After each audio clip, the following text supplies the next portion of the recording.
আমাদের দাবি আদায় না হওয়া পর্যন্ত আমরা আন্দোলন চালিয়ে যাব। আমাদের নিয়োগের সবকিছু শেষ হওয়ার পরে আমাদের যেদিন যোগদানপত্র পাওয়ার কথা এর আগের দিন রাতে আমরা আমাদের নিয়োগটা স্থগিত করা। আমরা পারিবারিকভাবে মানসিকভাবে প্রতিপূর্ণ হচ্ছে প্রতিটা মুহূর্তে। ছোট্ট একটা দাবি, আমরা দ্রুত আমাদের যোগদান চাই। এই যোগদান ছাড়া আমাদের আর অন্য কোনো দাবি নেই। আমাদের যোগদান যদি এখন দেওয়া হয়, এখনই আমরা এই কর্মসূচি শেষ করব। আমরা প্রাইমারির তৃতীয় ধাপ নিয়োগ প্রত্যাশী, আমাদের দ্রুত নিয়োগ চাই। আমাদের দাবি আদায় না হওয়া পর্যন্ত আমরা আন্দোলন চালিয়ে যাব। আজকে আমরা বিদ্যালয়ে থাকবো কেন? আজকে আমরা রাজপথে। আমাদের 5 ডিসেম্বর যোগদানের ডেট ছিল, কিন্তু কোনো কারণে আমাদের যোগদানটা স্থগিত করা হয়েছে। কেন করা হয়েছে আমরা এগুলো জানতে চাই না। আমরা চাই দ্রুত সময়ের ভিতরে আমাদের যোগদান হোক। আমরা 6531 জন আমরা চূড়ান্তভাবে সিলেক্টেড হয়েছি। অনেক ভাই বোন আছে এখানে যোগদান করবে বিধায় সরকারি চাকরি ছেড়ে আসছে, তারা আজকে বাচ্চা কাচ্চা নিয়ে না খেয়ে আসে।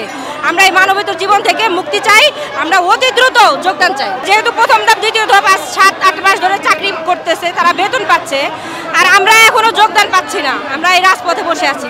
আমরা এই হতাশাগ্রস্ত জীবন থেকে মুক্তি চাচ্ছি। আমরা আমাদের যোগদান চাই অতি দ্রুত। যারা সুপারিশ প্রাপ্ত হয় নাই 31 জন, তারা মূলত হাইকোর্টে রিট করার কারণে আমাদেরকে স্থগিত করে দেওয়া হয়েছে। এই কারণে আমাদের নিয়োগটা দেওয়া হচ্ছে। আমরা কেন রাজপথে দ্বিতীয় ধাপ চাকরি করে আমরা কেন রাজপথে? আমাদের নিয়োগ বিধিমালা 19 আমাদের নিয়োগের ফলাফল প্রকাশ করে। গত সেপ্টেম্বরের 29 তারিখে আমাদের যে রেজাল্ট আমাদের যে ফলাফল প্রকাশ করা হয়, তাতে আমরা সুপারিশ প্রাপ্ত হই। কটু কথা কারোর জন্য স্বাভাবিক না।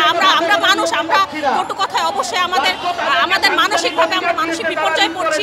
দেখা গেছে যে আমাদের এখানে যদি আমাদের আজকে ফলাফল না দিত, হয়তো বা এই যে সামনে আসা যে বিজ্ঞপ্তিগুলো, সেগুলোতে আমরা ভালোভাবে পড়াশোনা চালিয়ে যেতে পারতাম। এখন আমরা এখানে সুপারিশ প্রাপ্ত নাকি আমরা পড়াশোনা করব, নাকি আমরা কোথাও কোনো নিয়োগ বিজ্ঞপ্তিতে আমরা অ্যাপ্লাই করব, এটার আমরা কোনো ডিসিশন খুঁজে পাচ্ছি না। আমরা ইনডিসিশনে ভুগছি।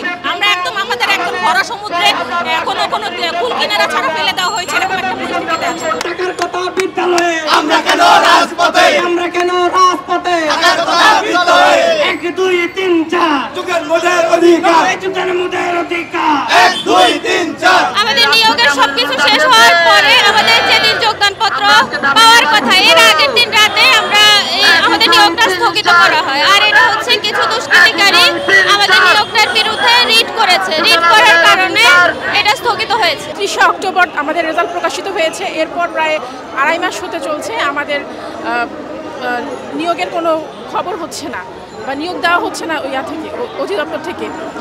এটার কারণ হচ্ছে একটা দল যারা 93% মেধায় রেজাল্টটা চায়, তো তারা 31 জন মিলে রিট করে। এই রিটের আপিল বিভাগে 2টো শুনানি হয়েছে, হাইকোর্ট বিভাগে 2টো শুনানি হয়েছে, কিন্তু এখন পর্যন্ত আমাদের পক্ষে রায় আসছে না।